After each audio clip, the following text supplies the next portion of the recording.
5 মাসের বেশি সময় ধরে চট্টগ্রাম বন্দরের কারশেডে এভাবে সারিবদ্ধভাবে পড়ে আছে পতিত আওয়ামী লীগ সরকারের সংসদ সদস্যদের নামে আনা শুল্কমুক্ত সুবিধার গাড়ি। ছাত্র জনতার গণ আন্দোলনে গাড়ি আমদানিকারক দ্বাদশ সংসদের সংসদ সদস্যরা পালিয়ে যাওয়ায় গাড়িগুলো ছাড় করা নিয়ে জটিলতার সৃষ্টি হয়। চট্টগ্রাম কাস্টম হাউজের পাঠানো একাধিক চিঠির প্রেক্ষিতে শেষ পর্যন্ত আমদানিকারকদের আবেদনের বিপরীতে ছাড় করার সিদ্ধান্ত জানিয়েছে জাতীয় রাজস্ব বোর্ড। আমদানিকারকগণ যদি তার অনুকূলে ছাড়করণ করে, যথাযথ শুল্ক পরিশোধ করে, তাহলে তার অনুকূলে ছাড়করণ করা হবে, নাহলে আমরা নিলাম প্রক্রিয়া চলে যাব। গত বছরের 14 সেপ্টেম্বর এই গাড়িগুলো নিয়ে আসা হয়েছিল বন্দরের কারশেডে।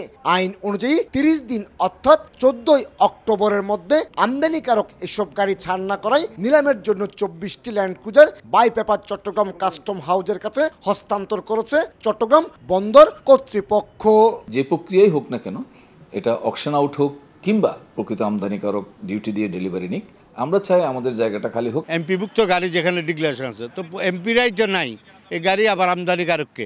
কোটি কোটি মানুষের ভালোবাসায় ফ্রিজ, টিভি এবং এসিতে দেশের 1 নম্বর ব্র্যান্ড ওয়ালটন। তবে নিলাম না করে আমদানিকারকদের কাছে গাড়ি হস্তান্তরের প্রক্রিয়া নতুন করে আইনি জটিলতার সৃষ্টি হতে পারে বলে শঙ্কা বিডারদের। যদি বর্তমান কমিশনার মহোদয় ওই সিদ্ধান্ত নেয়, হয়তো জাতীয় রাজস্ব বোর্ডের স্বার্থে যদি করে থাকে, আমাদের বলার কিছু নাই। যেহেতু এমপিরা নাই, এটা স্বাভাবিক কারণে নিলামে বিক্রি করায় মনে হয় গভর্নমেন্টের রুলস অনুযায়ী নিলামে বিক্রি করতে হবে। জাপান থেকে আমদানি করা প্রতিটি গাড়ির আমদানি মূল্য 1 থেকে 1.5 কোটি টাকা।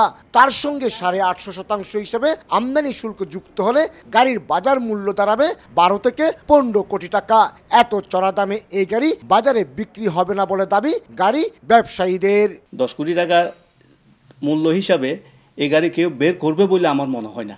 আমদানিকারককে একবার চিঠির মাধ্যমে ছাড়াবে কিনা জিজ্ঞাসা করে, এটা দেরি না করে পরবর্তী পদক্ষেপ আসলে অকশনের মাধ্যমে দিয়ে দেওয়াই আমি বেটার মনে করি। তারান্না হালিম কিংবা জান্নাতারা হ্যান্ডির গাড়ি সহ মোট 42টি গাড়ি চট্টগ্রাম সহ বিভিন্ন বন্দরে আটকা পড়ল ক্রিকেটার সাকিব আল হাসান এবং ব্যারিস্টার সুমন সহ 7 জন তৎকালীন সংসদ সদস্য জুলাই মাসে গাড়ি ছাড় করে নিয়েছে।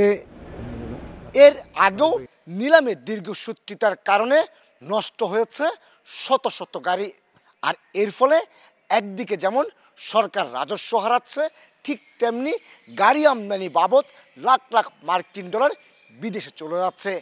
এবার যেহেতু এমপি সুবিধায় আনা 24টি গাড়ি আমদানিকারকদের ছাড় করার সুবিধা দেওয়া হয়েছে, তাই হয়তোবা গাড়িগুলো নষ্ট হওয়া থেকে বাঁচবে। আর এতে সাশ্রয় হবে অন্তত 200 কোটি টাকা। চট্টগ্রাম বন্দরের কারশেড থেকে কমল দে, সময় সংবাদ।